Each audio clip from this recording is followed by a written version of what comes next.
Hello, hello, hello! Greetings, salutations, konnichiwa, and every other form of green across this vast, marvelous multiverse. I am Matsu Quinox. This is Horace. Sorry about that, Horace. And welcome back, my dear scholars, to the study.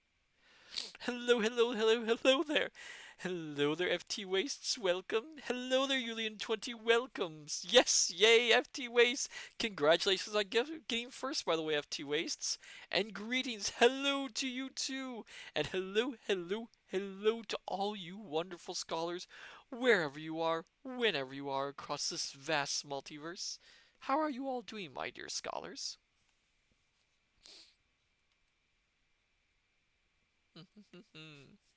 Oh dear, I'm hitting the wrong buttons. As for myself, well, I'm not gonna lie. I don't know what it is. Maybe it's the atmosphere in the study. Maybe it's the changing of the omniversal weather. I'm feeling just a little tiny itty bitty under the weather for some reason. Feeling drained and my strength is gone. But, the show must go on. I am going to try and entertain you tonight as best that I can with whatever energy I have left. Julian20 way, way beyond fabulous. I'm glad to hear that. And hello there, Firefly. Welcome. Oh my goodness, need some water. But yes, I hope you're all doing well. And if you are, I'm glad to hear it. I do these streams just for you, my dear scholars. Just for you. Oh, but yes, oh boy, I feel so drained.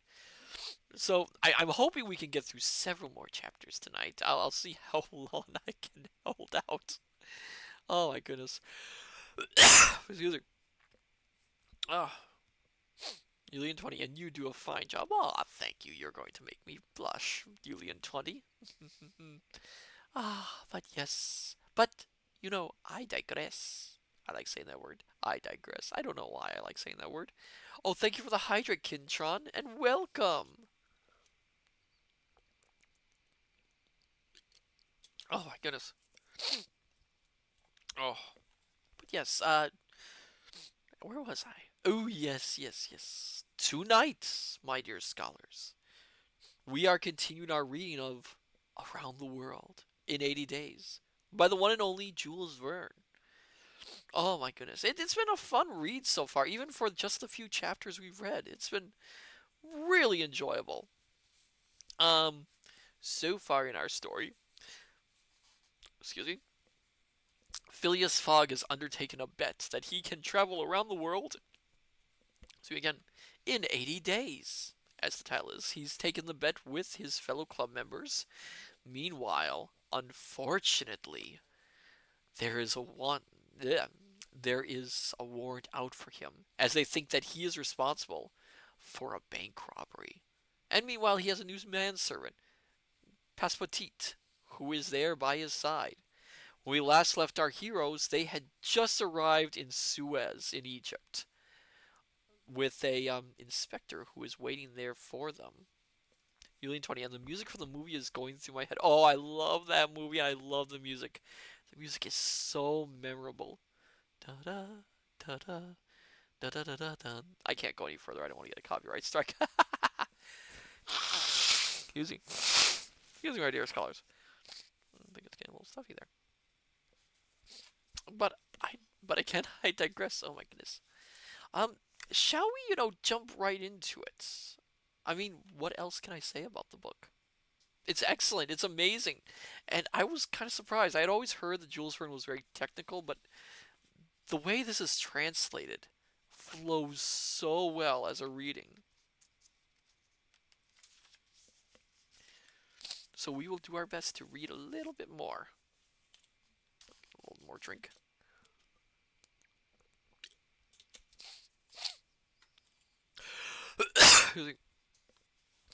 So then, my dear scholars, sit back, relax, have a hot or cold beverage of your liking, dim the lights if necessary, and we shall start our reading of Around the World in 80 Days by Jules Verne.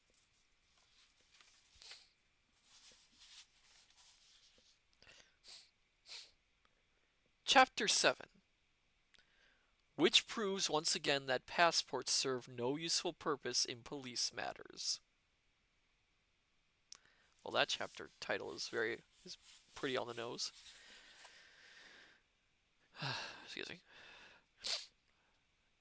The inspector went back down to the quayside and headed off quickly toward the British consulate. As soon as he got there, and at his insistence, he was ushered in to see the consul in person.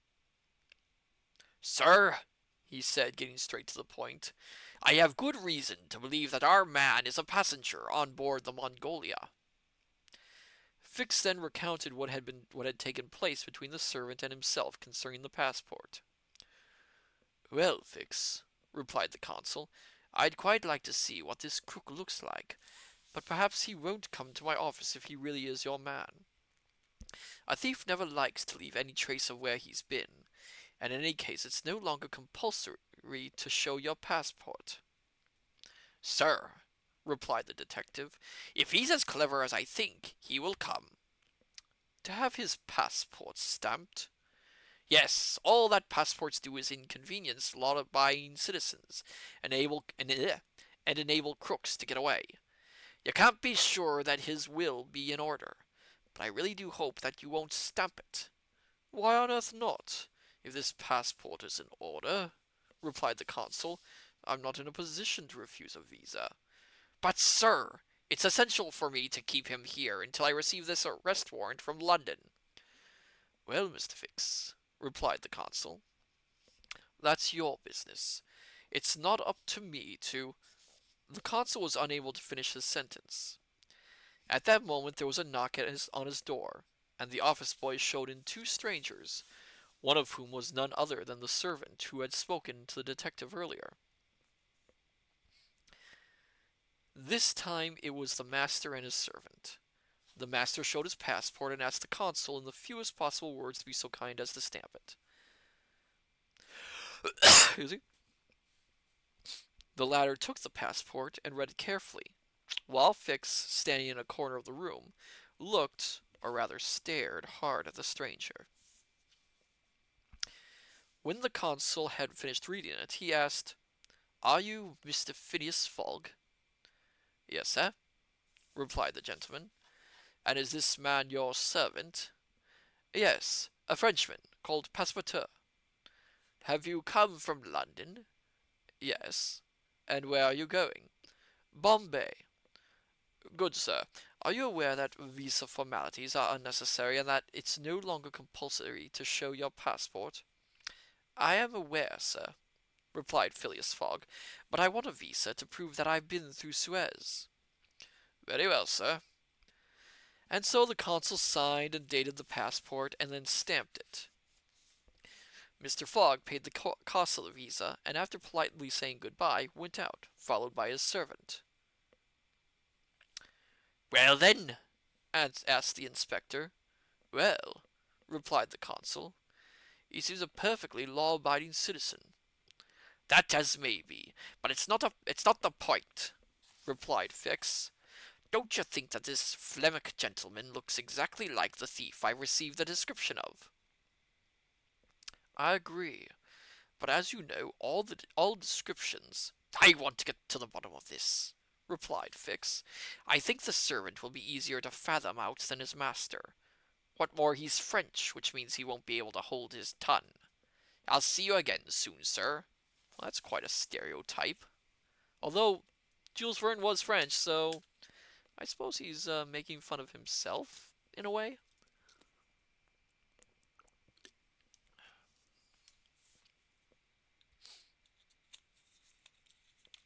With this, the detective went out and began to search for Passepartout. Meanwhile, Mr. Fogg, after leaving the consulate, had headed towards the quayside. There he gave his servant some orders, then got into a small boat that took him to the Mongolia, and went back down into his cabin. Then he took out his notebook, which contained the following entries: The Great Chair, August 13th, 2063. Huh. No idea what that means, but oh well. Left London Wednesday, 2nd of October, 8:45 p.m. Arrived Paris Thursday, 3rd of October, 7:20 a.m. Left Paris Thursday, 8:40 a.m. Arrived Turin via Mons Cenis Friday, 4th of October, 6:35 a.m. Left Turin Friday, 7:20 a.m. Arrived Brindisi Saturday, 5th of October, 4 p.m. Boarded the Mongolia Saturday, 5 p.m. Arrived Suez Wednesday, 9th of October, 11 a.m. Total time in hours, 158 and a half, making 6.5 days. Mr. Fogg had written down these dates on a travel plan laid out in columns, showing from 2nd October to 21st of December the month, the day in the month, the day of the week, the estimated time of arrival and the actual time of arrival for each main staging point. Paris, Brindisi, Suez, Bombay, Calcutta, Singapore, Hong Kong, Yokohama, San Francisco, New York, Liverpool, and London. This enabled him to work out the time gained or lost at each point of his journey. The carefully calculated travel plan thus took account of everything, and Mr. Fogg always knew whether he was ahead or behind schedule. So he wrote in for that day, Wednesday, 9th of October, his arrival in Suez, which, as it coincided with the scheduled time of arrival, was neither a loss nor a gain. Then he had lunch brought to him in his cabin. As for looking around the town, he never even gave it a moment's thought, as he was the sort of Englishman who gets his servant to do the sights for him.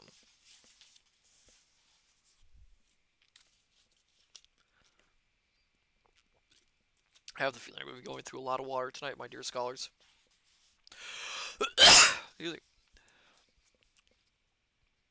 Chapter 8.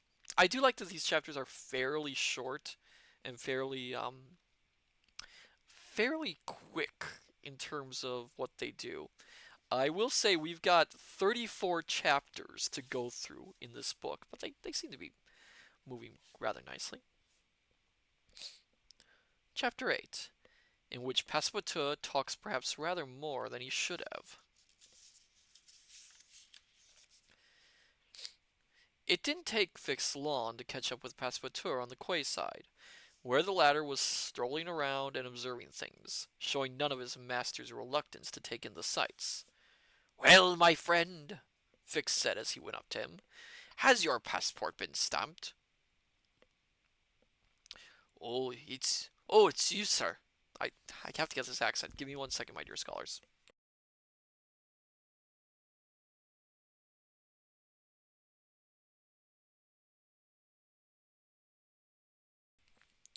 "Oh, it's you, sir," the Frenchman replied. "Pleased to meet you. Our papers are all in order." "Are you looking around the area?" "Yes, but we're traveling so fast that everything seems a blur. So now we're in Suez, aren't we?" "Suez it is." "And that's in Egypt, isn't it?" "In Egypt, quite right." "And that's in Africa, isn't it?" "In Africa." "In Africa," repeated Passepartout. "I just can't believe it.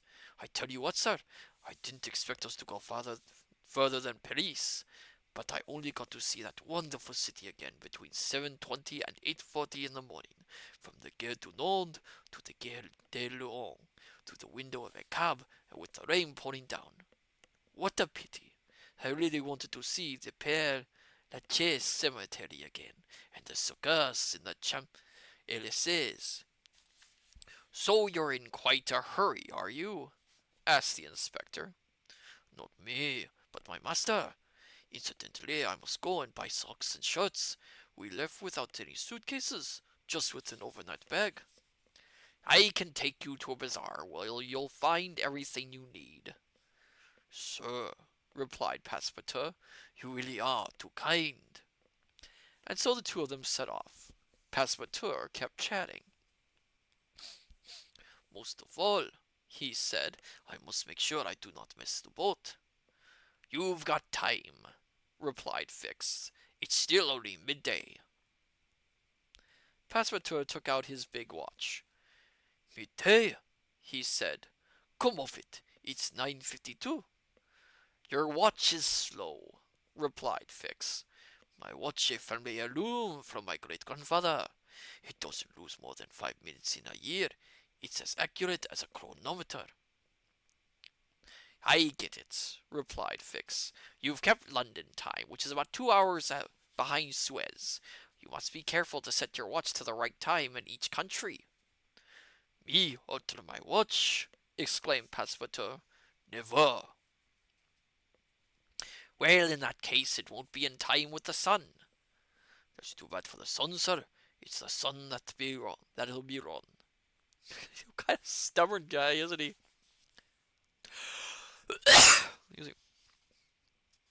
With that, the dear fellow proudly put his watch back in his waistcoat pocket.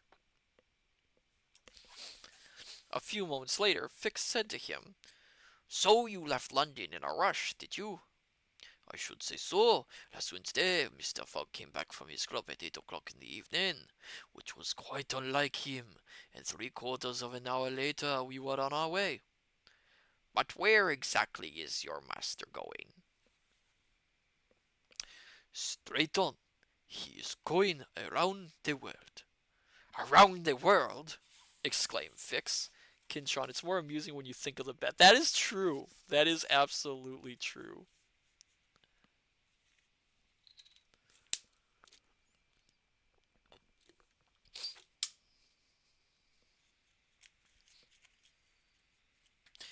"Yes, in 80 days, it's for a bet," he says. "But between you and me, I don't believe a word of it. It just doesn't make sense. There's something more to it." "Oh, this Mr. Fogg's a bit of an eccentric, is he?" "Looks like it." "So he's rich, is he?" "Obviously, and he's carrying a tidy sum with him in fresh banknotes, and he doesn't mind spending it on the way. That's why he promised the chief engineer of the Mongolia a huge bonus in Bombay if he gets us there with plenty of time to spare." "And you've known your master for quite some time, have you?" "What, me?" replied Passepartout. "I started working for him the day we left."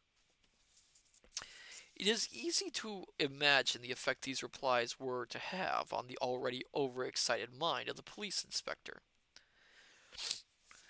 The sudden departure from London, shortly after the theft took place, the large sum of money being carried, the eagerness to arrive in far-off countries, the excuse of an eccentric bet, all these things helped further to confirm Fix's suspicions, as was to be expected.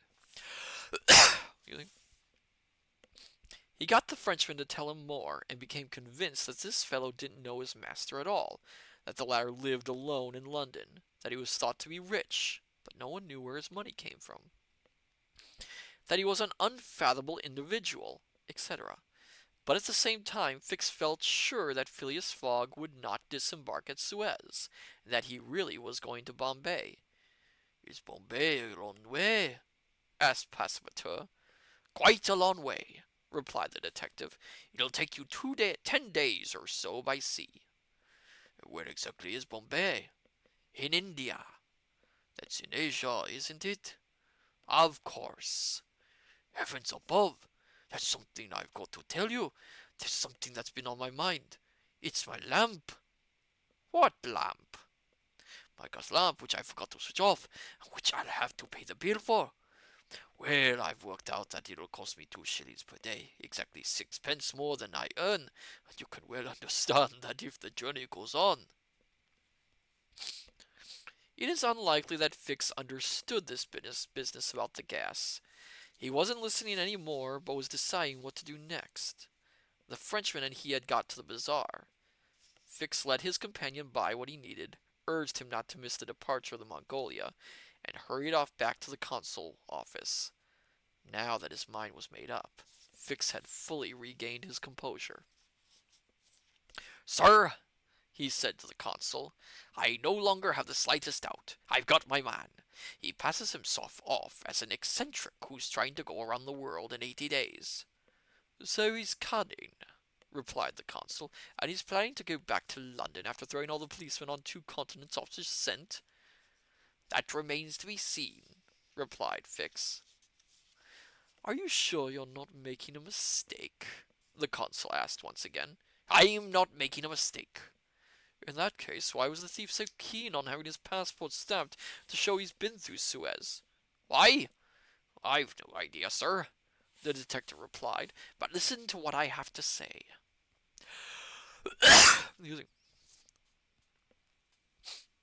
And in a few words he summarized the main points of his conversation with the servant of the said Fogg.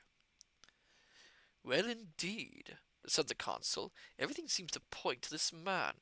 So what are you going to do? Send a telegram to London with an urgent request to send an arrest warrant to Bombay. Then I'll get on board the Mongolia, keep track of my thief all the way to India, and there, on what is British territory, unfortunately British territory at the time, I'll go up to him politely with my warrant in one hand, and I'll put the other on his shoulder to arrest him. After coldly speaking these words, the detective took his leave of the consul, and went to the telegraph office. From there he sent the head of the Metropolitan Police the telegram already mentioned.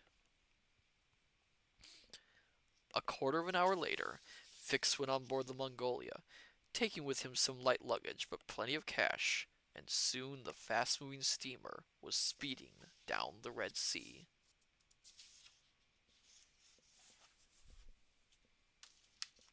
Water. Again, this book moves fast. Kind of surprised.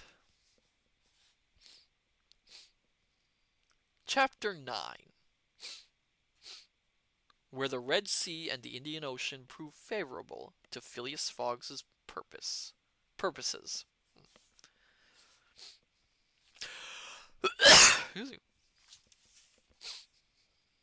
The distance between Suez and Aden is exactly 1,310 nautical miles, and the company's sailing schedule allowed its steamers a period of 138 hours to cover it. The Mongolia, whose engines were at full throttle, were moving fast in order to arrive ahead of schedule. Most of the passengers who had embarked at Brindisi were traveling to India. Some were going to Bombay, others to Calcutta, but via Bombay, because since the opening of the railway that goes right across the subcontinent, it was no longer necessary to go around the tip of Ceylon. Among the passengers were various civil servants and army officers of all ranks. Of the latter, some belonged to the British Army proper, and the others were in charge of native troops or sepoys. All of them received handsome salaries even now that the British government had taken over the responsibilities and costs of the former East India Company. And there's a little note here. Oh no, not there. I haven't got to the note yet. Getting ahead of myself. Second lieutenants get £280 per annum, brigadiers £2,400, and generals £4,000. There's a little note at the bottom here that says the salaries of civil servants are even higher. Clerical assistants at the very bottom of the hierarchy get £480, magistrates £2,400, high court judges £10,000, governors £12,000, and the governor general £24,000. And that's an author's footnote.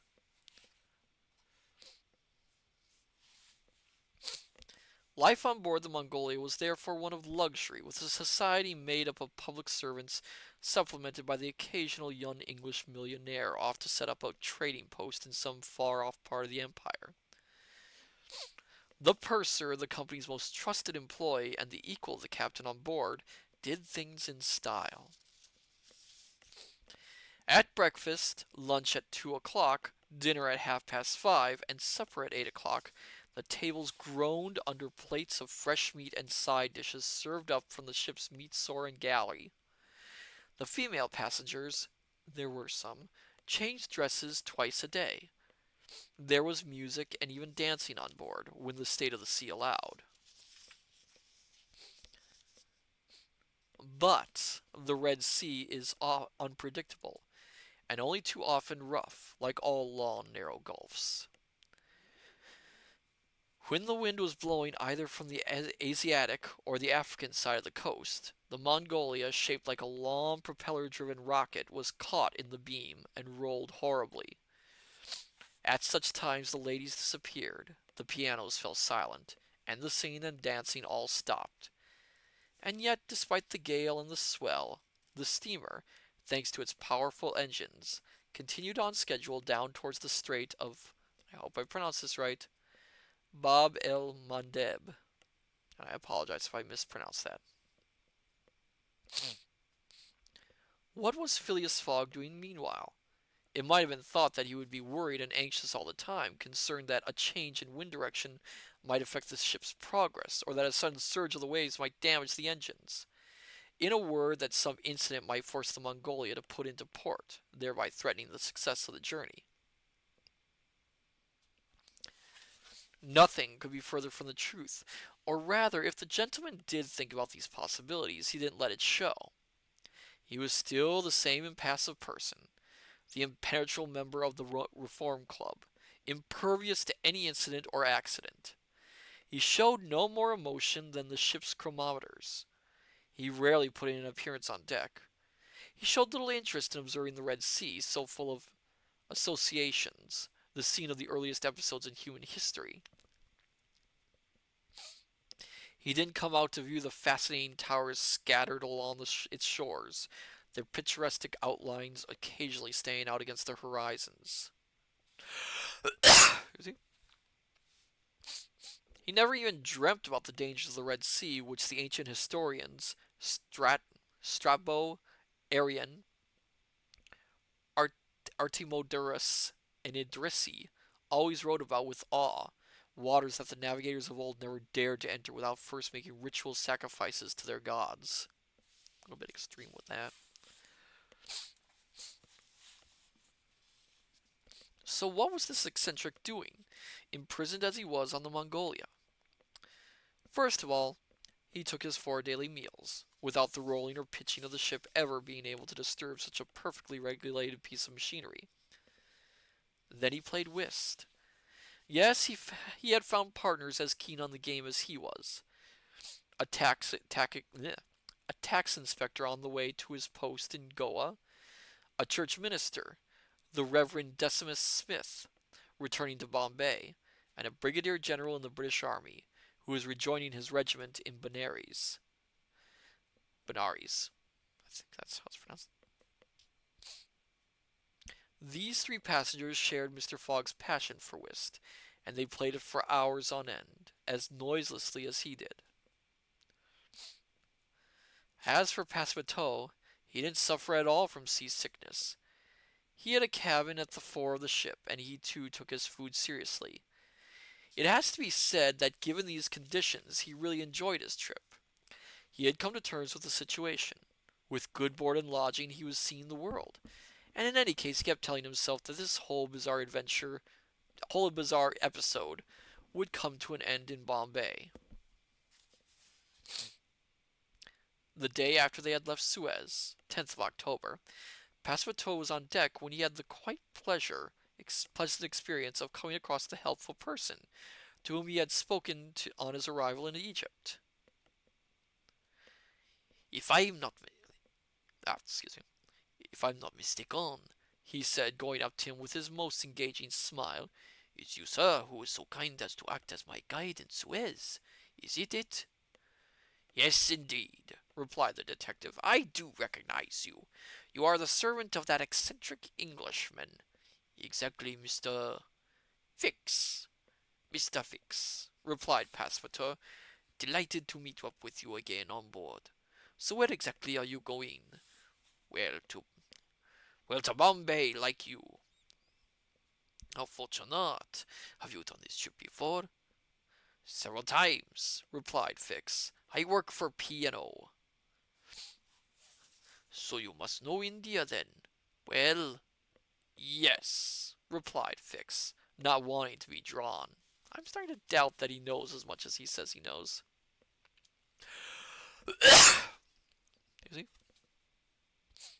It is interesting, India. Very interesting. There are mosques, minarets, temples, fakirs, pagodas, tigers, snakes, dancing girls. But with any luck, you'll have time to look around, won't you? I hope so, Mr. Fix. As you yeah, as you will well understand, a man in his right senses cannot take it upon himself to spend his life going straight from a steamer onto a train and from a train back onto a steamer again just because he's supposed to be going around the world in 80 days. No, this whole performance will come to an end in Bombay. You can take it from me. Is Mr. Fogg keeping well? Fix asked, sounding quite casual. Very well, Mr. Fix, and so am I. For that matter, I am eating like a horse. It is the sea air. But I never see your master on deck. Never. He is not interested in his surroundings. Do you realize, Mr. Passepartout, that this so-called journey in 80 days might well be a cover for some secret mission? A diplomatic mission, for example. Quite honestly, Mr. Fix, I have no idea, I must admit. But when it comes down to it, I couldn't care less. After this meeting, Passepartout and Fix often chatted together, the police inspector wanting to get to know the servant of this man Fogg. He might be of use to him at some point. So in the bar of the Mongolia he often offered to buy him a few glasses of whiskey or pale ale, and the dear fellow accepted them without protest, and even returned the compliment, not to feel indebted to him. He thought that this Fix was after all a decent sort of chap. I don't think Passepartout is a very good judge of character, at least in some respects.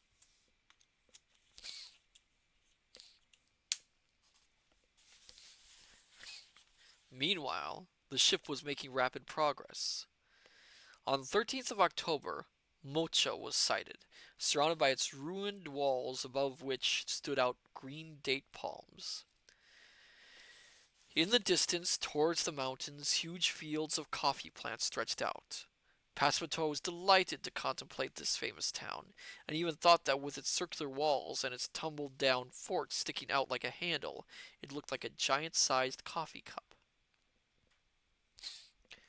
In the course of the following night the Mongolia crossed the Strait of Bab al-Mandeb, whose name means in Arabic the Gate of Tears, and the next day, 14th of October, it put in at Steamer Point, to the northwest of the harbor at Aden.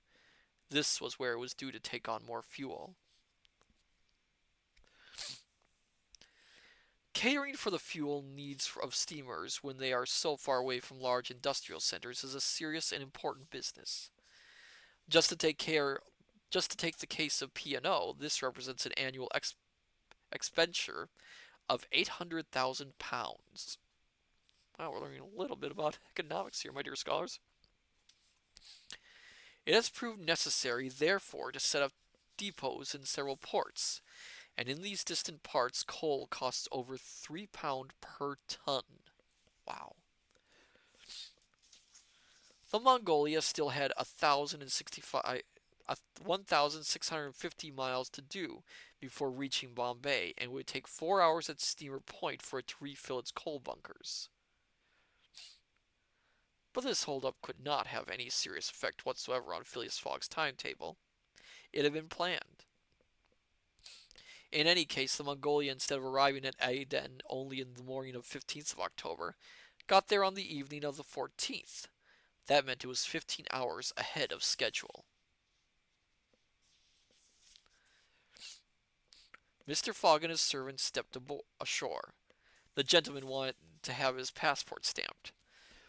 Fix followed him without being noticed. Once the visa formalities were over, Phileas Fogg went back on board to continue the game of whist he had broken off. Passepartout, for his part, strolled around as usual, mingling with this population of Somalis, Benin. I'm probably going to pronounce this horribly, so I apologize. Benians, Parsis, Jews, Arabs, and Europeans that make up the 25,000 inhabitants of Aden. He admired the fortifications that make this town the Gibraltar of the Indian Ocean, and the magnificent water tanks that British engineers are still working on, 2,000 years after the engineers of King Solomon. Fascinating, really fascinating, Passepartout said to himself as he went back on board. I realize now that there's a lot to be said for traveling if you want to see something new. By 6 o'clock in the evening, the Mongolia's propellers were churning up the waters of the harbor of Aden, and soon the ship was in the Indian Ocean. It had a time allocation of 168 hours to complete the crossing from Aden to Bombay. As it happened, conditions in the Indian Ocean were favorable. The wind stayed in the northwest. The sails were used to supplement the ship's steam power. Because it now had more support, the ship rolled less. The women passengers, after another change of clothes, appeared on deck once more. The singing and dancing started up again, and so conditions for the trip were ideal. Passepartout reveled in the pleasant company that fortune had provided for him in the person of Fix. On Sunday, the 20th of October, the coast of India was sighted. 2 hours later, the harbor pilot came aboard the Mongolia. On the horizon, the outline of hills formed a harmonious backdrop. Soon the rows of palm trees covering the town could be seen, standing out clearly. The liner entered the natural harbor formed by the islands of Salsette, Kolaba, Elephanta, and Butcher, and by 4:30 it was alongside the quays of Bombay. Phileas Fogg was then in the process of completing the 33rd rubber of the day, and his partner and he, thanks to a bold stroke, had taken all 13 tricks, and so finished this excellent crossing with a magnificent, clean sweep. The Mongolia wasn't due to arrive in Bombay until the 22nd of October. In fact, it had arrived on the 20th. This represented, then, a gain of 2 days, which Phileas Fogg methodically entered in the profits column of his travel schedule.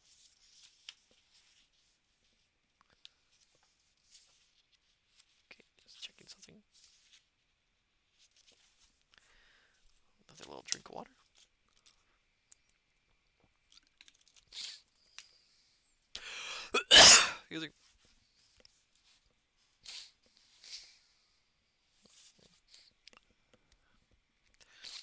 Now remember when this was written, my dear scholars, so a lot of the history in this book is dated. But we are getting a little picture of this era in the world. Chapter 10, in which Passepartout is only too pleased to get away with losing just a shoe.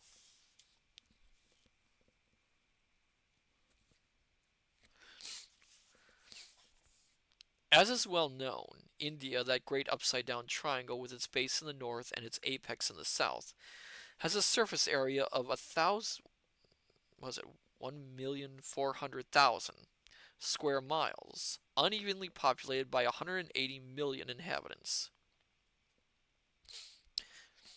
Oh, thank you for the follow, Sophie's Tavern. Welcome! I am Matsu Quinox, interdimensional omniversal librarian, and we are in the middle of reading Around the World in 80 Days. Welcome to our little group of scholars. Thank you so much for the follow. Oh my goodness. Where was I? Oh yeah. The British government has effective control over a certain part of this immense country. It maintains a governor general in Calcutta, governors in Madras, Bombay, and Bengal, and a lieutenant governor in Agra. But British India proper only accounts for an area of 700,000 square miles and a population of 100 to 110 million. The least that can be said is that a considerable part of the country is still beyond the power of Queen Victoria. It is true to say that in the case of some of the fearsome and terrifying Rajas of the interior, that's a bit of a judgment, Indian independence is still total. Again, this is dated. You're getting a view of Victorian era India. This is, of course, a very dated history. From 1756, the date of the founding of the first British trading post on the site of what is now the city of Madras, up to 1857, the year of the Indian Mutiny, the famous East India Company was all powerful. It gradually annexed the various provinces which it purchased from the Rajas in exchange for annuities, which it often failed to pay. It appointed its own governor general and all the civilians and military personnel. However, it now no longer exists, and the British possessions in India come under the direct authority of the Crown. Technically, it was illegal for them to do that anyway. For this reason, the physical appearance, the customs, and the ethnographic makeup of the continent tend to vary every day. In the past, travel was by all the ancient forms of transport, by foot, horse, cart, wheelbarrow, palanquin, pickaback, coach, etc. Nowadays, steamboats steam up and down the Indus and Ganges, and thanks to a railway that crosses the whole width of India, with branch lines along its route, the journey from Bombay to Calcutta now only takes 3 days. Excuse me again. Ah. The route chosen for the railway does not cut across India in a straight line. The distance as the crow flies is only between 1,000 and 1,100 miles, and trains traveling at only medium speed would take less than 3 days to cross it. However, this distance is increased by a third, at least by the detour the railway makes by going up as far as I'm going to mispronounce this, Allahabad in the north of the peninsula. The route taken by the Great Indian Peninsular Railway is roughly as follows. After leaving the island of Bombay, it crosses Salsette. Oh, thank you for the follow, your local Penguin 891. Welcome! As I was saying before, we are reading Around the World in 80 Days. Where was I? Oh, yeah.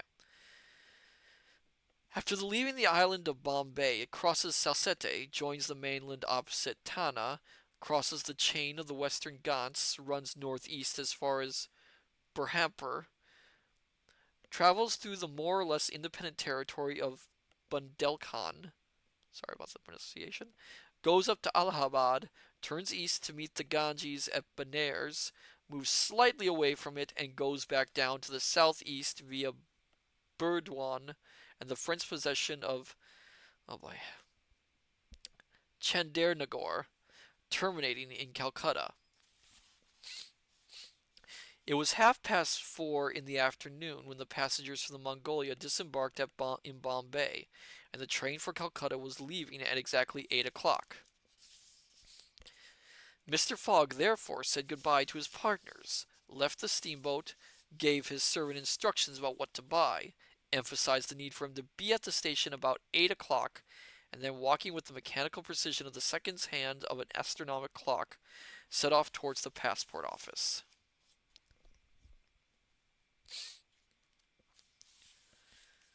And so all the marvels on Bombay seemed of no interest to him.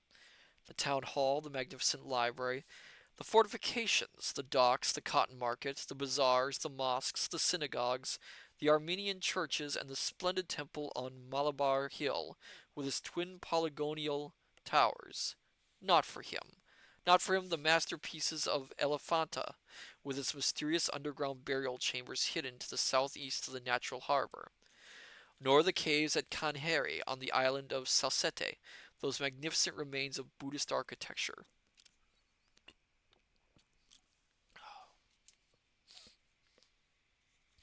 Absolutely nothing interested him. When he came out of the passport office, Phileas Fogg went straight to the station, where he took his evening meal. Among other dishes, the head waiter made a point of recommending a fricassee made of jungle rabbit, which he said was delicious. Fogg settled for the fricassee, and tasted it scrumptiously, but despite the spicy sauce, he found it awful. He summoned the head waiter. "Waiter," he said, looking him straight in the eye, "is this what you call rabbit?" "Yes, sir," the character replied shamelessly. "Jungle rabbit." But did this rabbit meow when it was killed? Meow? Oh, sir, it's a rabbit, I swear. Waiter, Mr. Fogg continued coldly, do not swear, and remember this. In the past in India, oh my goodness! I am sorry, my dear scholars. Oh my goodness. In the past in India, cats were considered sacred animals. Those were the good old days. For the cats, my lord, and perhaps for travellers too. Are you what? Oh my goodness. They no. That's no. No, that's terrible. Also, that's kind of a that's very stereotyping again. But oh, that's terrible. Julian 20. Meow. Poor kitty. After making his point, Mr. Fogg calmly went back to eating his meal. So he ate the meal anyway. A few moments after Mr. Fogg, Inspector Fix also disembarked from the Mongolia and hurried off to see the head of the Bombay police. He explained who he was and that he was there to arrest the person suspected of theft. Had they received an arrest warrant from London? They had received nothing. In all fairness, the warrant, which had been sent after Fogg had set off, could not have arrived yet. Fix was very put out. He wanted to obtain from the police chief an arrest warrant for this man Fogg. The police chief said no. It was a matter for the Metropolitan Police, and only the latter could legally issue a warrant. This sticking to principles and strict adherence to the rule of law is fully in keeping with British traditions, which in matters of individual freedom allow no arbitrary exercise in power.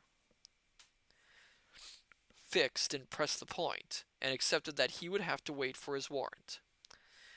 But he was determined not to let out of his sights this unfathomable scoundrel for as long as the latter remained in Bombay. He was convinced, and as had been seen so was Passepartout, that Phileas Fogg would stay on there, thus allowing time for the warrant to arrive.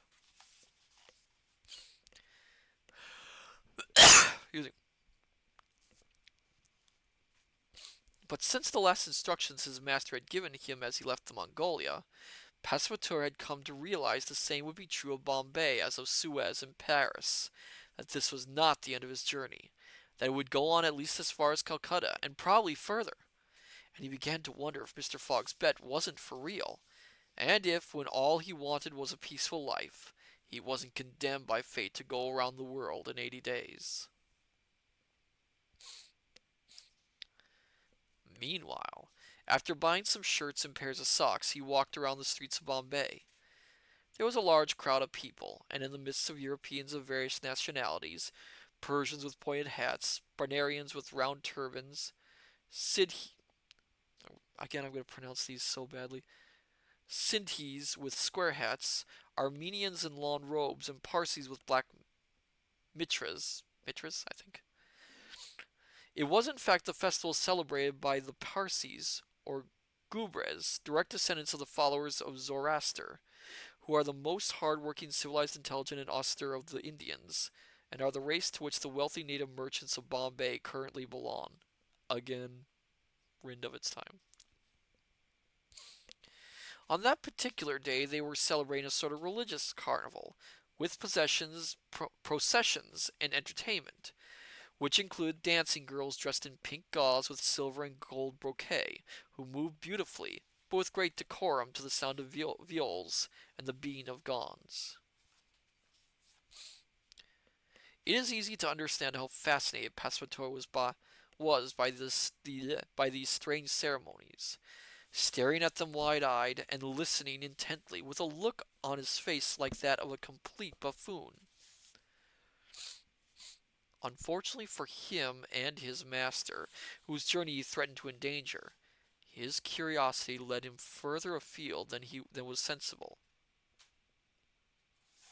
Get a drink?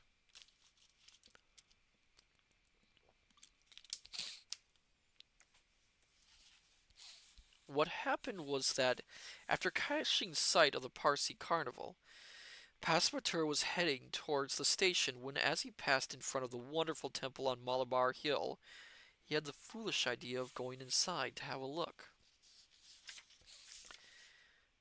He was unaware of two things. Firstly, that entry into certain temples is strictly forbidden to Christians, and secondly, that even believers can only enter after leaving their shoes at the entrance. It should be noted here that the British government has adopted the eminently sensible policy of respecting and enforcing down to the smallest detail the religious observances of the country, and punishes severely anyone who violates them.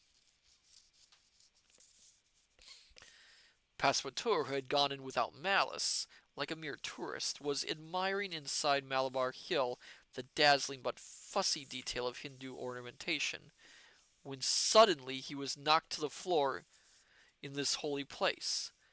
Three priests, their eyes blazing with anger, rushed at him, tore off his shoes and his socks, and began to beat him soundly, shouting wildly as they did so. I can't blame them.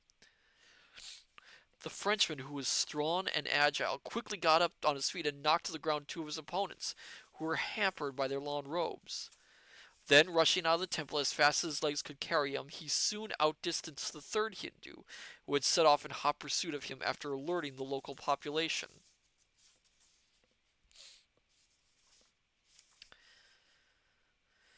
At 5 minutes to 8, only a few minutes before the train was due to leave, Passepartout arrived at the railway station. He was without his hat, had nothing on his feet, and had lost in the struggle the package containing everything he had bought. Fix was there on the departure platform. After following that man Fogg to the station, he had realized that the scoundrel was going to leave Bombay. He had immediately made up his mind to accompany him as far as Calcutta and beyond if necessary. Passepartout did not see Fix, who was standing in the shadows, but Fix overheard Passepartout's brief account of his adventures, which he gave to his master. "I trust there'll be no repetition of this," was all that Phileas Fogg replied as he sat down in one of the train carriages. Barefoot and crestfallen, the poor fellow followed his master without saying a word. Fix was about to get into a separate carriage when a thought occurred to him that suddenly made him change his plan to leave. "No, I'm staying," he said to himself. "An offense committed on Indian soil. I've got my man." At that moment the locomotive let out a loud whistle, and the train disappeared into the night.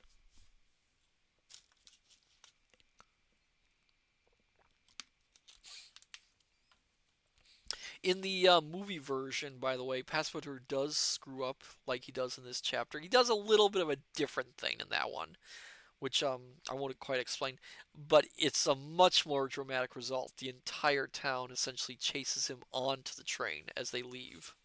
It's quite amusing. Excuse me. Just checking something. Okay. Chapter 11, in which Phileas Fogg pays a phenomenal price for a means of transport.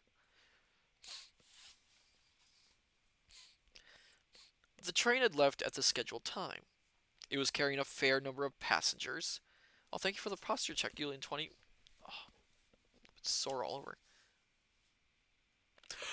Excuse me.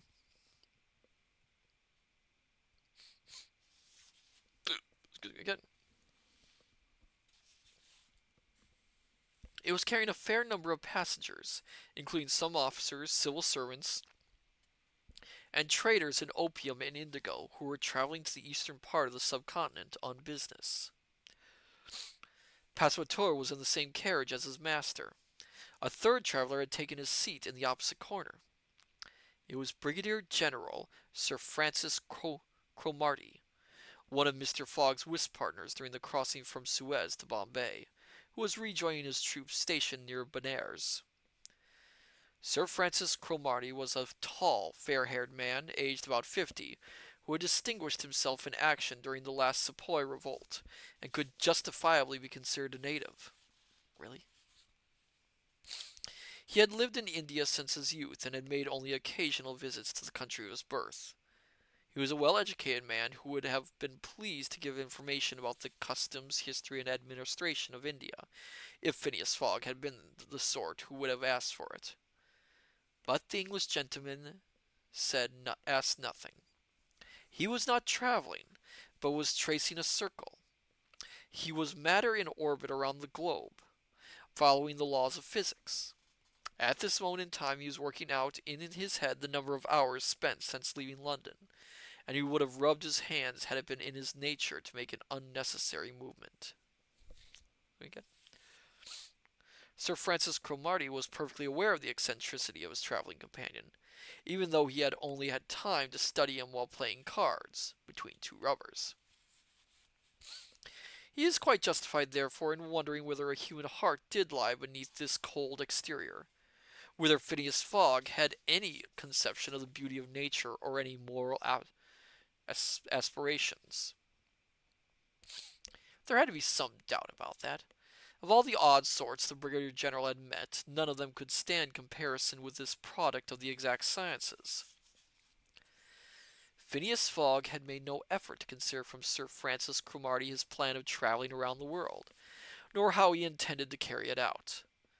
The Brigadier General considered this bet to be just another example of pointless eccentricity, evidently lacking in the principle of transare beneficendo that should guide the actions of all reasonable people.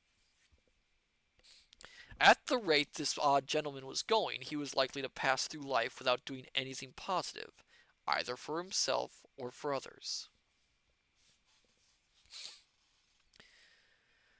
1 hour after leaving Bombay, the train had crossed the island of Salsette over a series of viaducts and was speeding along the mainland. At Kalyan Station, it left behind to its right the branch line that went down via Kandala and Poona to the southeast of India, and reached Panwell Station. At this point it entered the extensive mountain range of the Western Ghats, a formation of trap rocks and basalt, whose highest summits are densely wooded. From time to time Sir Francis Cromarty and Phileas Fogg exchanged a few words, and at one point the Brigadier General attempted to revive the flagging conversation. "A few years ago, Mr. Fogg, you would have suffered a delay at this stage that would probably have jeopardized your whole journey." "And why is that, Sir Francis?" "Because the railway stopped at the foot of these mountains. They had to be crossed in a palanquin or by pony as far as Kaladala Station on the other side of the mountains." "This delay would not have disrupted in the least the organization of my timetable," replied Mr. Fogg. "I have been careful to take into account the possibility of encountering certain obstacles." "Nevertheless, Mr. Fogg," continued the Brigadier General, "you could have had a serious problem in your hands with the business involving this man of yours." Passepartout, whose feet were tangled up in his travel rug, was fast asleep, oblivious to the fact that they were talking about him. "The British takes a very serious view, and rightly so, of this kind of offence," Sir Francis Cromarty went on. "It is particularly anxious to respect the religious practices of India, and if your servant had been caught—" "Well, if he had been caught, Sir Francis," replied Mr. Fogg, "he would have been convicted. He would have served his sentence and would have returned quietly to Europe. I fail to see how this business could have delayed his master." With that the conversation came to an end. During the night the train crossed the Ghats, went through Nasik, and the following day, 21st of October, sped across the relatively flat landscape of Khandash. One second. Need more water?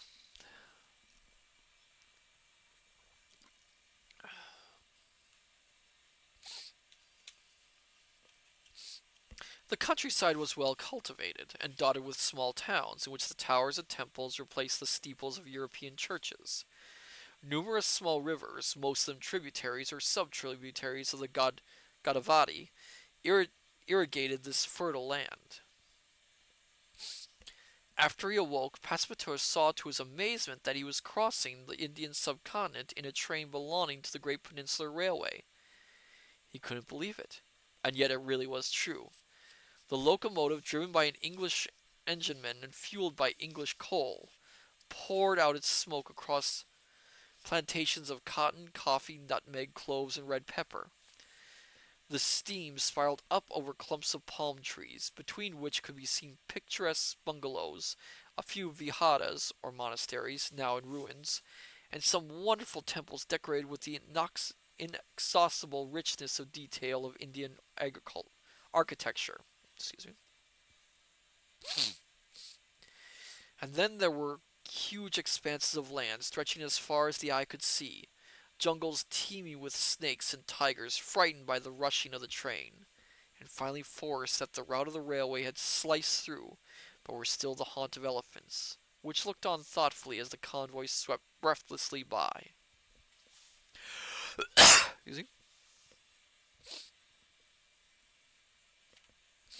That morning, beyond the station at Malagoan, the travelers went through the forbidding area that was so often the scene of bloody crimes committed by the votaries of the goddess Kali.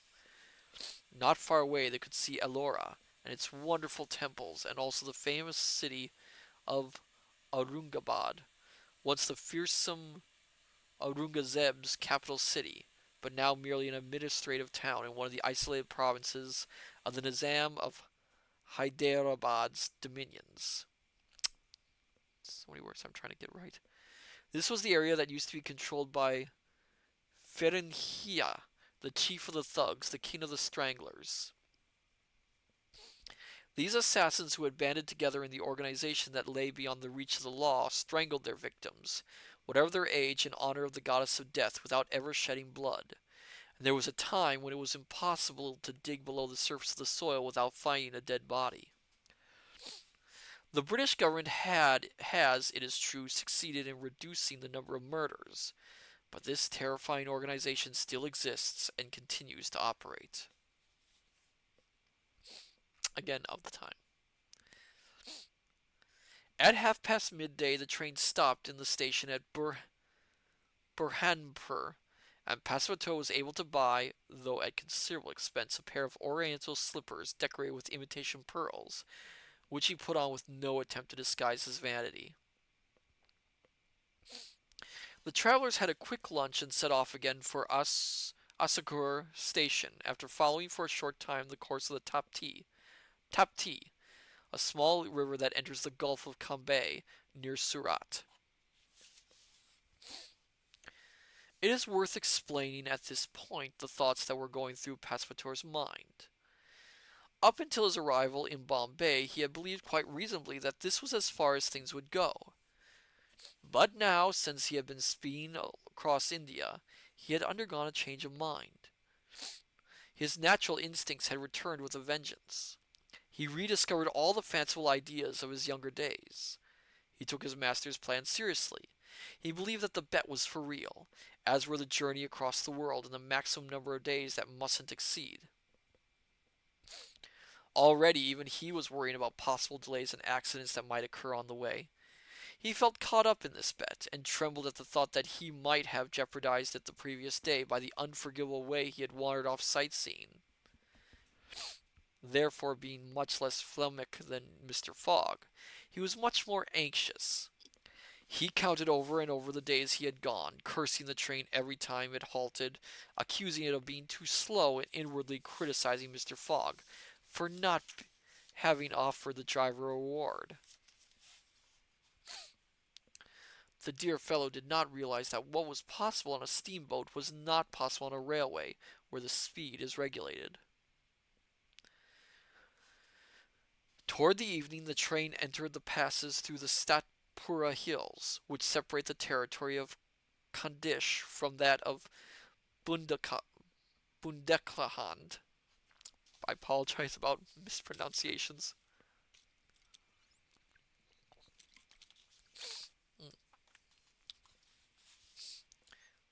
The next day, 22nd October, in reply to a question from Sir Francis Cromarty, Passepartout had looked at his watch and answered that it was 3 o'clock in the morning. And it is true, this famous watch still set to the Greenwich meridian which was almost 77 degrees to the west, should have been, and in fact was, 4 hours slow. Sir Francis therefore corrected the time Passepartout had given him, and made the same comment to him as Fix had done. He tried to explain to him that he should set his watch according to each new meridian, and that as he was going eastward, that is, towards the sun, the days became shorter by 4 minutes, which each degree passed. Interesting. I wonder if that'll come in play later. That's a question. It was futile. Whether the stubborn fellow understood or not the Brigadier General's remark, he solemnly refused to put his watch forward, leaving it permanently on London time. In any case, it was an innocent fixation, which couldn't harm anyone.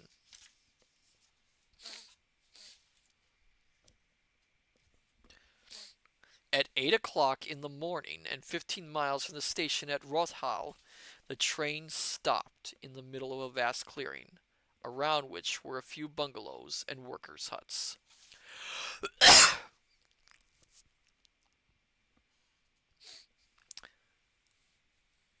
The guard of the train went along the carriages, saying, "Passengers should alight here." Phileas Fogg looked at Sir Francis Cromarty, who seemed puzzled by this stop in the middle of a forest of tamarisks and cajuput trees. Passepartout was no less surprised, and rushed out along the track, but came back almost immediately, shouting, "Sir, the railway's come to an end." "What do you mean?" asked Sir Francis Cromarty. "I mean, the train can't go any further." The Brigadier General immediately got out of the carriage. Phileas Fogg followed him, but in no hurry. Both of them turned to the guard. "Where are we?" said Sir Francis Cromarty. "In the hamlet of Combley," replied the guard. "Are we stopping here?" "I assume so. The railway line isn't finished." "What? It isn't finished?" "No. There's still a section about 50 miles to complete between here and Allahabad, where the line continues." "But the newspapers said the railway had been completed." "What can I say, sir? The newspapers are wrong." "And yet you still make out the tickets from Bombay to Calcutta?" continued Sir Francis, who was beginning to get angry. "Certainly," replied the guard. "The passengers are fully aware that they need to find another means of transport from Colby to Allahabad." Sir Francis Cromarty was furious. Passepartout would have cheerfully assaulted the guard, though really it wasn't his fault. He didn't dare look at his master. "Sir Francis," Mr. Fogg said simply, "we shall, if you agree, decide upon a way of getting to Allahabad." "Mr. Fogg, this is a delay that is extremely prejudicial to your interests, is it not?" "No, Sir Francis. This has been taken into account." "What? You knew that the line—" "Not at all. But I did know that some obstacle or other would crop up sooner or later on my route. In fact, nothing is in jeopardy. I have 2 days spare that I can use. There's a steamer that leaves Calcutta for Hong Kong on the 25th at midday. Today is only the 22nd, and we shall get to Calcutta on time." There was nothing that could be said in reply to such a categorical statement. It was only too true that the building of the railway had stopped at this point. Newspapers are like certain watches that insist on being fast, and they had prematurely announced the completion of the line. Most of the passengers knew that the line was not finished, and when they got out of the train they had taken possession of every type of vehicle available in this small town. Four-wheel palki garis, carts pulled by zebus, a sort of buffalo with a hump, carriages that looked like mobile temples, palanquins, ponies, etc. The result was that Mr. Fogg and Sir Francis Cromarty, after scouring the whole town, returned empty-handed.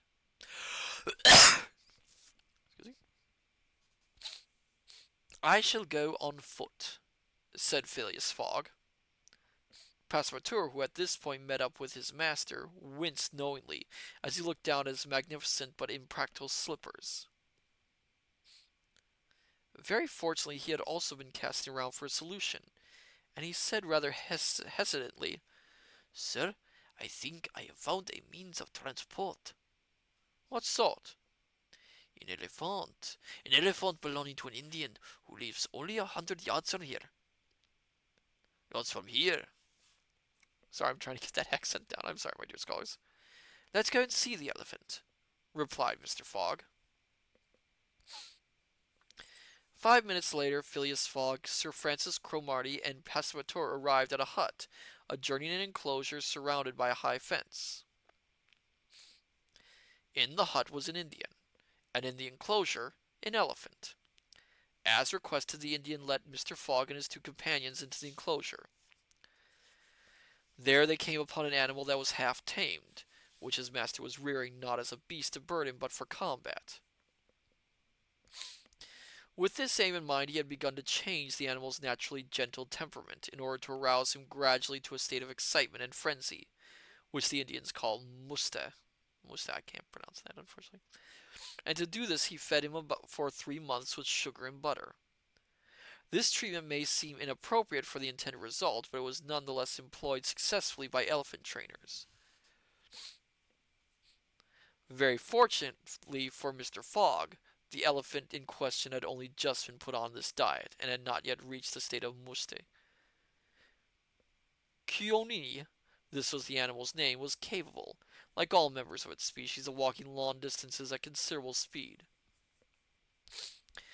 And in the absence of another means of transport, Phileas Fogg decided to use him. Elephants are, however, expensive in India, as they are becoming rare. The males, the only one that can be used in circus acts, are highly sought after. These animals rarely reproduce in captivity, with the results that they can only be obtained by being captured in the wild.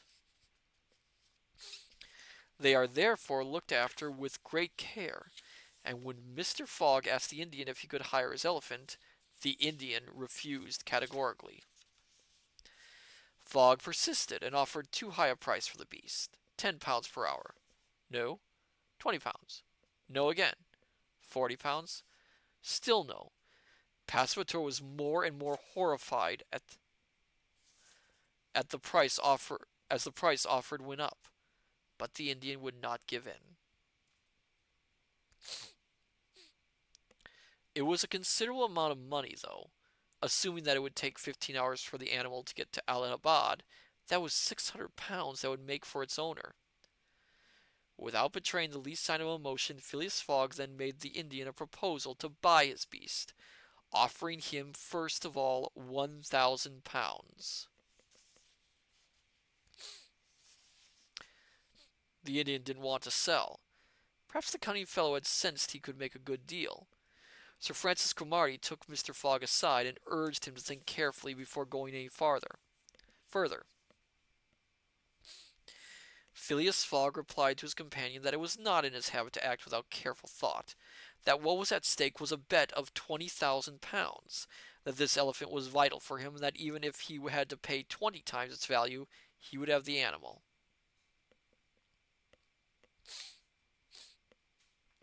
Mr. Fogg went back to the Indian, whose little eyes had lit up with greed, proof that for him all that mattered was the price. Phileas Fogg offered successfully £1,200, then £1,500, then £1,800, and finally £2,000. Passepartout, who had such a ruddy complexion normally, was white as a sheet. At £20,000, the Indian gave in.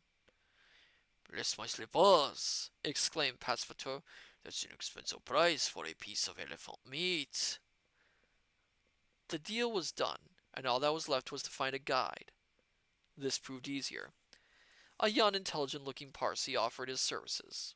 Mr. Fogg agreed, and promised him a considerable sum of money in return, a sure way of stimulating his intelligence even further.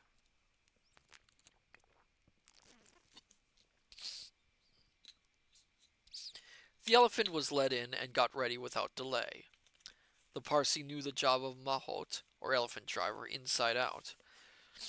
He covered the elephant's back with a sort of saddlecloth and set up, one on each side of the animal's flanks, two rather uncomfortable-looking baskets. Phileas Fogg paid the Indian in banknotes, which came out of his famous bag. It really looked as if they had been surgically removed from Passepartout's insides. Then Mr. Fogg offered to take Sir Francis to the station at Allahabad. The Brigadier General accepted. One extra traveler would not make any difference for this enormous animal. They purchased provisions at Colby. Sir Francis Cromarty took up his place in one of the baskets, and Phileas Fogg in the other. Passepartout sat astride the saddle-cloth between his master and the Brigadier General.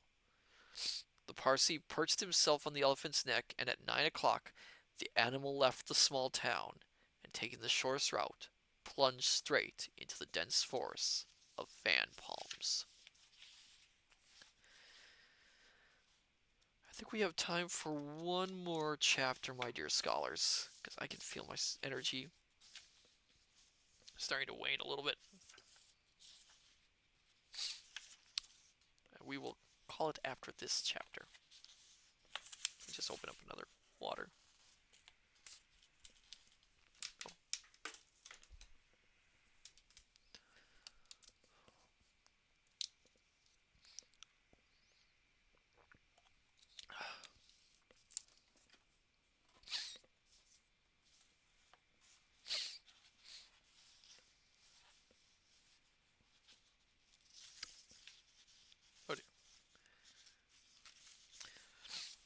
Chapter 12, where Phileas Fogg and his companion venture into the Indian jungle, and what this leads to.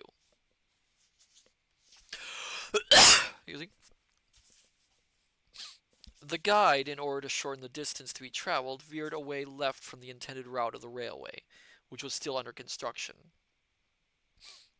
Because of the severe difficulties posed by the terrain of the Vindhya Mountains, this intended route was far from being the most direct, the one which would have best suited Phileas Fogg. The Parsee, who was very well acquainted with the roads and paths of the area, claimed he would gain 20 miles by cutting across the forest, and they relied on his judgment. Phileas Fogg and Sir Francis Cromarty, their heads barely visible above their baskets, were severely shaken about by the stiff way in which the elephant moved, urged on as fast as possible by his mahout. But they put up with the situation with typical British composure, though they spoke rarely and could hardly see each other.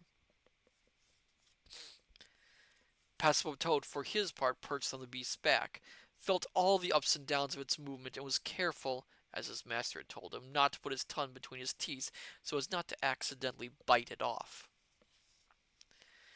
The dear fellow was sometimes hurled forward onto the elephant's neck, and at other times thrown backward onto its rump, as if he were doing acrobats like a clown on a trampoline. But he was joking and laughing while leaping up in the air, and from time to time he pulled out of his bag a lump of sugar, which the clever Coney took with the end of his trunk, without for a moment breaking his steady trot. After traveling for 2 hours, the guide stopped the elephant and gave him an hour's rest. The animal devoured branches and small bushes, having first quenched its thirst in a nearby pool.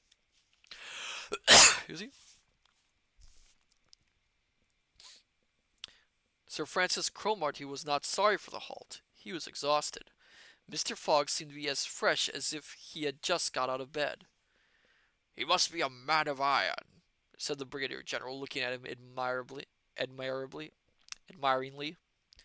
man of steel," replied Passepartout, who was busy preparing a simple lunch. At midday the guide gave the signal to move on. The countryside became very wild. The great forests gave way to thickets of tamarinds and dwarf ponds, then to vast arid plains, bristling with stunted shrubs and dotted with huge blocks of syenite. This whole little visited part of Upper Bundelkhand is inhabited by religious fanatics who practice the most extreme form of Hinduism. The British have not been able to assert their authority properly over the area, which is still ruled by Rajas, protected by the inaccessibility of their mountain fastness. Several times they caught sight of groups of fierce-looking Indians who made angry gestures when they saw the speedy quadruped. In any case, the Parsi avoided them as far as possible, considering them unsavory individuals. They saw few animals that day, except for the occasional monkey that ran off yeah, gesturing wildly and making funny faces, much to Passamateur's amusement. One thing particularly concerned the dear fellow. What would Mr. Fogg do with the elephant once they had reached Allahabad? Would he take it with them? That was impossible. The cost of transporting it on top of the cost of buying it would be financial disaster. Would it be sold or allowed back into the wild? This admirable beast really did deserve special consideration. If by any chance Mr. Fogg gave it to him as a present, he, Passepartout, would be in a very awkward position. This problem preyed on his mind constantly. At 8 o'clock in the evening, the travelers had got across the main chain of the Vendas and halted on the northern side at a ruined bungalow. They had traveled that day a distance of about 25 miles, and they had about the same distance left before reaching the station of Allahabad. Actually, scholars, let me take one quick break. I will be right back. We'll have a little tiny short intermission.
Oh, thank you for the hydrate, FT Waste. Give me a second and we'll get back to the story.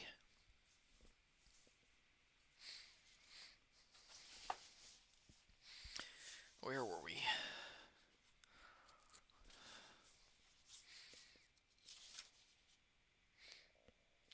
They had traveled that day a distance of about 25 miles, and they had about the same distance left before reaching the station at Allahabad. The night was chilly. Inside the bungalow, the Parsee made a fire with dead branches, and its warmth was very welcome. Supper consisted of the provisions brought in Colby. The travelers were almost too exhausted and shaken about to eat. What began as a desultory conversation soon gave way to loud snoring. The guide kept watch over Koini, who slept on his feet, resting against the trunk of a large tree. Nothing happened during the night. The roaring of the occasional cheetah and panther. Wait, are cheetahs? I don't think cheetahs are in India. I don't believe so. The roaring of the occasional cheetah and panther sometimes disturbed the silence, along with the high-pitched chattering of monkeys. But the flesh-eating animals did no more than howl and made no attempt to attack the temporary residents of the bungalow. Sir Francis Cromarty slept soundly like a good soldier worn out by combat. Passepartout, sleeping restlessly, relieved all the joints relived all the jolts and bumps he had experienced the previous day. As for Mr. Fogg, he slept as peacefully as if he was back in the quiet of his home in Savile Row. At 6 o'clock in the morning they set off again.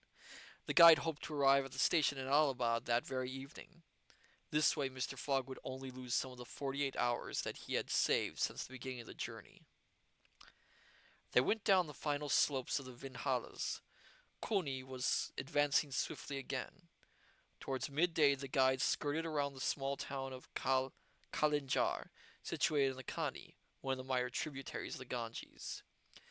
He always avoided places that were inhabited, feeling more secure in the deserted countryside, the low-lying area where the catchment basin of the great river begins. The station at Allahabad was less than 12 miles to the northeast. They halted beneath a clump of banana trees. Their fruit, as wholesome as bread and as succulent as cream, according to travelers' reports, was greatly appreciated. Oh yeah, bananas weren't really used much back then, were they? Excuse me. At 2 o'clock the guide entered the cover of a dense forest, across which he had to travel for several miles. He preferred going this way, sheltered by the woods.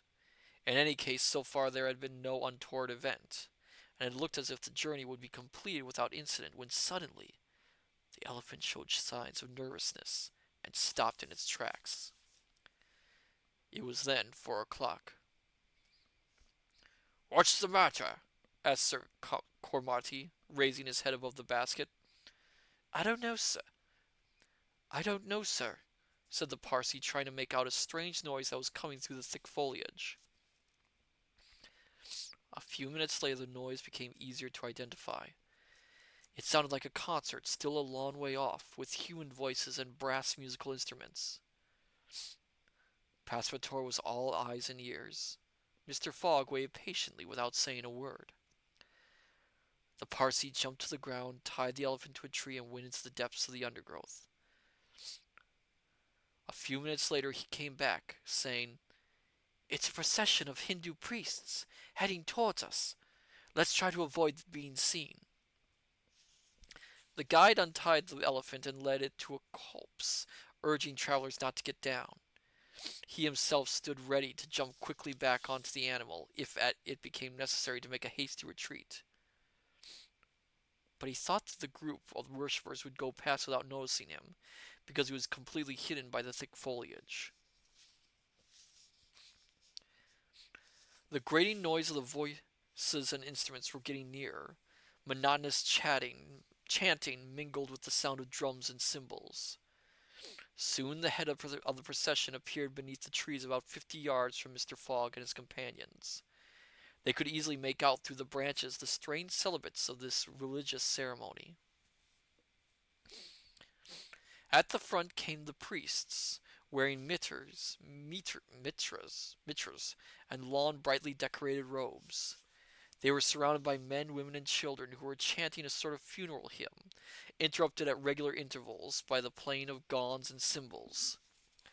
Behind them, on a cart with large wheels, the spokes and rims of which represented intertwined snakes, there appeared a hideous statue pulled by 2 pairs of zebras, richly decked out. Really hideous? That's so judgmental. The statue had 4 arms, its tongue was dark red, its eyes wild and staring, its hair tangled, its tongue lolling, and its lips dyed with henna and betel juice. Around its neck were draped a garland of death's heads, and around its waist a girdle of severed hands. It was standing over a felled giant whose head had been cut off. Okay, I'm going to apologize for this next part, my dear scholars. It is a little bit offensive, but bear with me. It was written at the time. They didn't really know much. Sir Kumardi recognized the statue. "The goddess Kali," he murmured. "The goddess of love and death." "The goddess of death, I agree, but the goddess of love, never," said Passepartout. "What an ugly-looking woman." Come on, Passepartout, so judgmental. The Parsee motioned to him to be quiet. Around the statue, a group of elderly fakirs were working themselves up into a furious frenzy. Their body was streaked with bright yellow markings and covered with cross-shaped incisions from which blood was oozing. These are the same mindless fanatics who in the great Hindu ceremonies still throw themselves under the wheels of the car of Juggernaut. I have no idea what that means. Behind them, a few Hindu priests in the full splendor of their oriental costumes were dragging along a woman who could barely stay on her feet. Okay. Again, this was of the time. This was written of the time. There are things, of course, that are not going to be proper. I apologize again. The woman was young and with a skin as white as a European's. Her head, neck, and shoulders, ears, arms, hands, and toes were laden with jewels, necklaces, bracelets, earrings, and rings.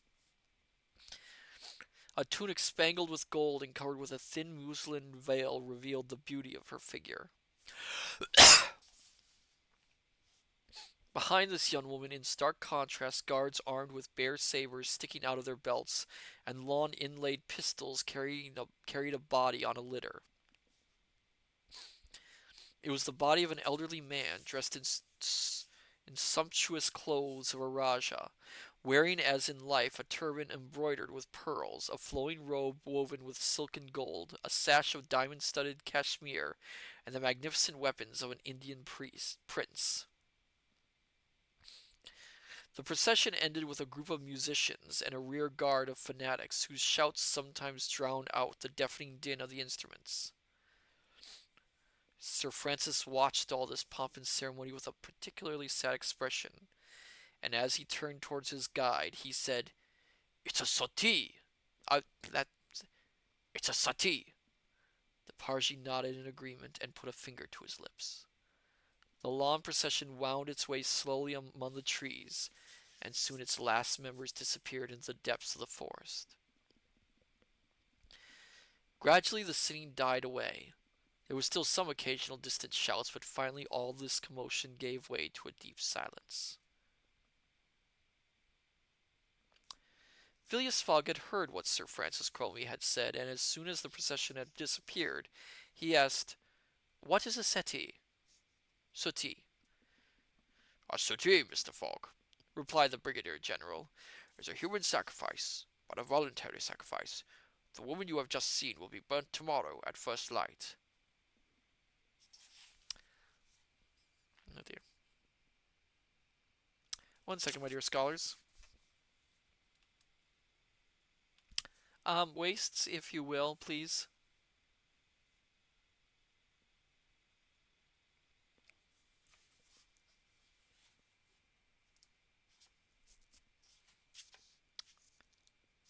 If you wouldn't mind, wastes.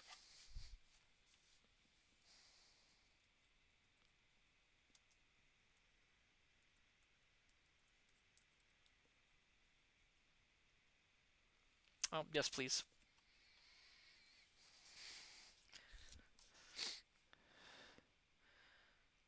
Where was I? Oh, yeah. "A suttee, Mr. Fogg," replied the Brigadier General, "is a human sacrifice, but a voluntary sacrifice. The woman you have just seen will be burnt tomorrow at first light." "Oh, the wretches!" exclaimed Passepartout, unable to hold back this cry of indignation. "And what about the corpse?" asked Mr. Fogg. It's her husband, the prince," replied the guide, "an independent Rajah from Bundelkhand." "What? What?" It's hard to do this voice in explanations. "What?" continued Phileas Fogg, without letting the slightest sign of emotion show in his voice. "Are these barbaric customs still practiced in India without the British being able to stamp them out?"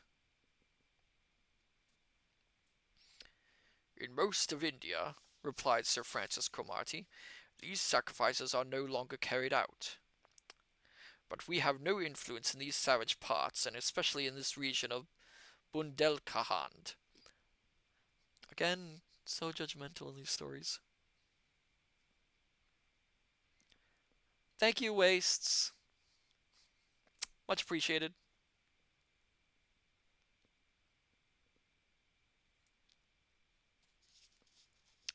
That is why I have you. You are a marvelous mod, Wastes. Thank you so much.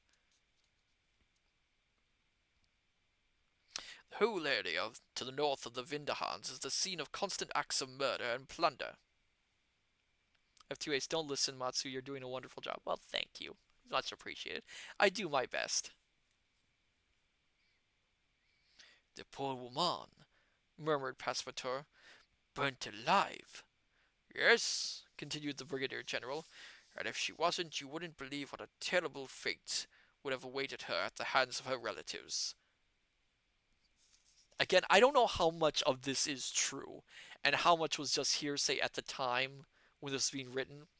It's very hard to judge these things, especially being written by a European, because of course they are writing from their perspective. So I don't know what exactly is true in this.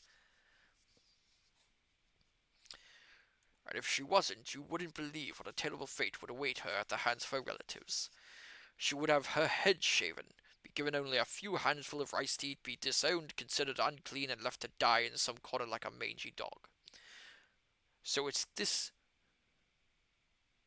What was it? Okay. So it's the prospect of such an appalling existence that often drives these unfortunate women to sacrifice themselves, rather than love or religious fanaticism. Golden Neko, I love this. Keep it up. I will continue reading. Sometimes, however, the sacrifice really is voluntary, and it takes the energetic intervention of the governor to prevent it. For example, a few years ago, when I was living in Bombay, a young widow came to ask the governor permission to be burnt along with the body of her husband. As you might imagine, the governor said no. So the widow went away and sought refuge with an independent Raja, and there she went through with her sacrifice. Excuse me. Oh my goodness, sorry. While the Brigadier General was telling this story, the guide shook his head, and after it was finished, he said, "The sacrifice taking place tomorrow is not voluntary." "How do you know?" "Everybody in Bundahan knows about this business," replied the guide. "Nevertheless, the poor woman didn't seem to be putting up any resistance," remarked Sir Francis Cromarty.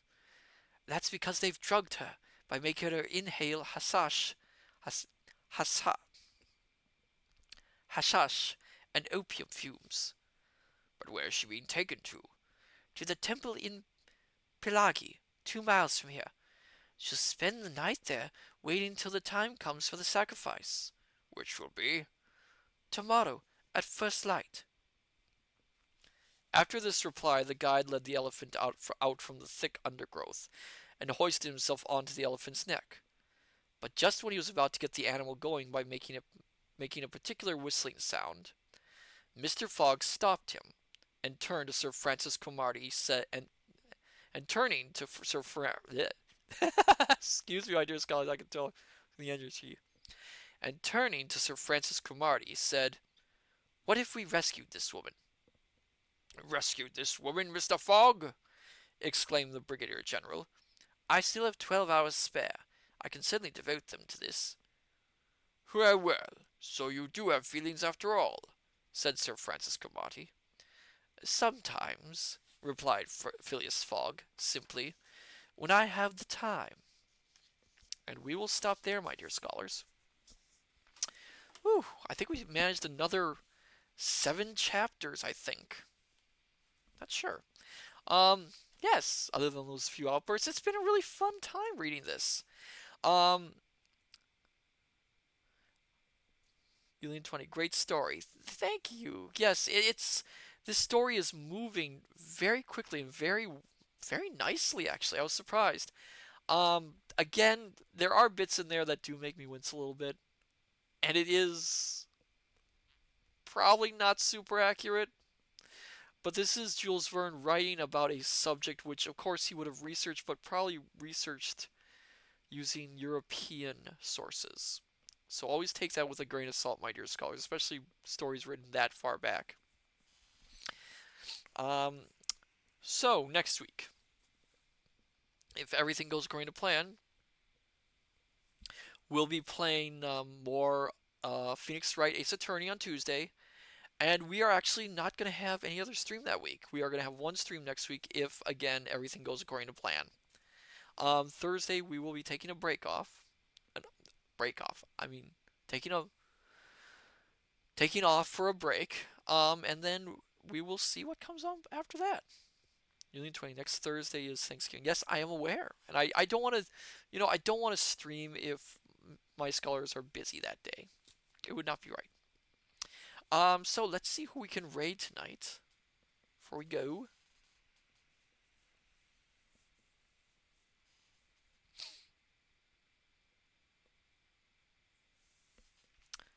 let's see, let's see, let's see.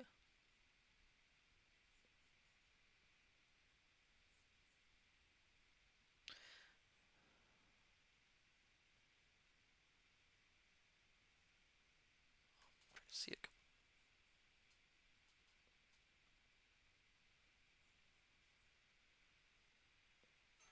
Oh, um,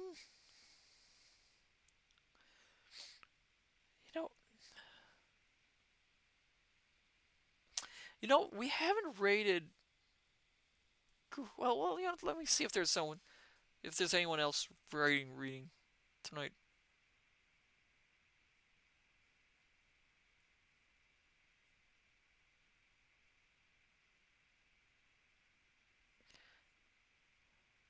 Hmm.